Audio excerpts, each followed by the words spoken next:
ચર્ચાની આજે શરૂઆત હું સેક્ટરથી કરીશ તો ડિફેન્સ સેક્ટર્સ પર નોમુરા તરફથી બ્રોકરેજ રિપોર્ટ જાહેર થયા છે, જેમાં ખાસ કરીને તેમનું કહેવું છે કે FY24 અને 23 માટે એક સારી એવી તક કંપનીને જોવા મળી રહી છે અને લગભગ $138 બિલિયન જે ઓપોર્ચ્યુનિટી જે છે તે કંપનીના પૂરા સેક્ટર્સને મળતી જોવા મળી રહી છે.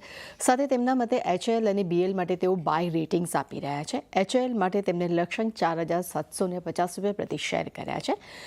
તેમનું માનવું છે કે ફ્લાઇટ્સ, એરક્રાફ્ટ અને હેલિકોપ્ટર્સમાં કંપનીની ખૂબ જ મજબૂતી જોવા મળી રહી છે. ત્યાં જ BL માટે પણ તેમને લક્ષ્યાંક $300 પ્રતિ શેર કર્યા છે. તેમના મતે કંપનીના ઓર્ડર ઇનફ્લો જે છે તેમાં વધારો થઈ રહ્યો છે, સાથે માર્જિનમાં પણ સુધારો થતો જોવા મળી રહ્યો છે. એટલે બંને કાઉન્ટર્સ ડિફેન્સ સેક્ટર્સમાં તેઓ બાય માટે તેઓ સલાહ આપી રહ્યા છે. ત્યારબાદ શેર્સ પર નજર કરી લઈએ તો ગુજરાત ગેસ પર નોમુરા તરફથી રિડ્યુસ રેટિંગ આવ્યા છે. અહીંયા લક્ષ્યાંક $450 પ્રતિ શેર કર્યા છે. તેમના મતે Q4માં માર્જિન અનુમાનથી ખરાબ જાહેર થયા છે અને સૌથી અગત્યની વાત એ છે કે ગેસ ડિમાન્ડ હોવા છતાં પણ વોલેટિલિટીને કારણે કરીને મેનેજમેન્ટે વોલ્યુમ ગ્રોથ 10% પર તેમને રાખ્યો છે. એટલે મેનેજમેન્ટ તરફથી ગ્રોથ ગાઈડન્સ જે આવ્યા છે તેનું ઇમ્પેક્ટ કસેક જોવા મળી રહ્યું છે. ત્યારબાદ ગઈકાલે હીરો મોટોકોર્પના પરિણામ જાહેર થયા બાદ આજે બ્રોકરેજ રિપોર્ટ જાહેર થયા છે. તેમાં જેફરીસ તરફથી ખરીદારીની સલાહ જોવા મળી રહી છે. હીરો મોટોકોર્પ માટે અહીંયા લક્ષ્યાંક તેમને $5,650 પ્રતિ શેર કર્યા છે.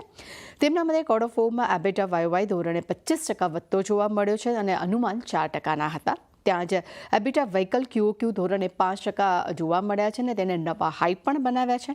અને તેમનું એવું પણ માનવું છે કે આગામી 3 વર્ષમાં ટુ વ્હીલર સેગમેન્ટમાં ગ્રોથ જે છે તે ડબલ ડિજિટ પર જોવા મળવાની પણ તેઓ અપેક્ષા રાખી રહ્યા છે.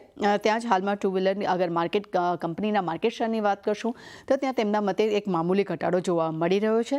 સાથે તેમનું એ પણ કહેવું છે કે પ્રીમિયમ બાઇક્સ, સ્કૂટર્સ અને EVમાં પણ હવે ગ્રોથ વધવાની અપેક્ષા જોવા મળી રહી છે. અને FY24-26 દરમિયાન CAGR જે છે તે 17% પર રહેવાના તેઓ અનુમાન આપી રહ્યા છે. હીરો મોટોકોર્પ તરફથી CLSA તરફથી આઉટપરફોર્મ રેટિંગ આવ્યું છે. અહીંયા લક્ષ્યાંક $5,280 પ્રતિ શેર કર્યા છે.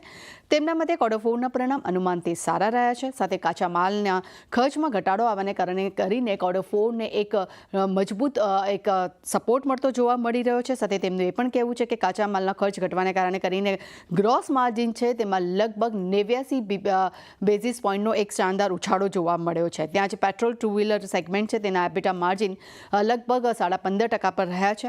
EV બિઝનેસ Q4ના માર્જિનમાં પણ 130 બેસિસ પોઈન્ટનો થોડો ઘટાડો જોવા મળ્યો છે. પરંતુ મેનેજમેન્ટે revenue growth guidance double digit પર તેમને રાખ્યા છે. અને છેલ્લા બ્રોકરેજ રિપોર્ટ પર નજર કરીએ તો ભારત ફોર્સ તરફથી જેફરીસ માટે અંડર પરફોર્મ રેટિંગ આપ્યા છે અને અહીંયા લક્ષ્યાંક પરંતુ તેમને વધાર્યા છે અને તેમને વધારીને $1,075 પ્રતિ શેર કર્યા છે. એટલે ચાંદની ખાસ કરીને ડિફેન્સ સેક્ટર્સને લઈને જે બ્રોકરેજ રિપોર્ટ આવ્યા છે અને હીરો મોટોકોર્પને લઈને ખૂબ જ એક પોઝિટિવ આપણને ઇમ્પેક્ટ જોવા મળ્યું છે. એટલે આજે બંને જે કાઉન્ટર્સ જે છે તેના પર આજે ફોકસ રહેશે. જી.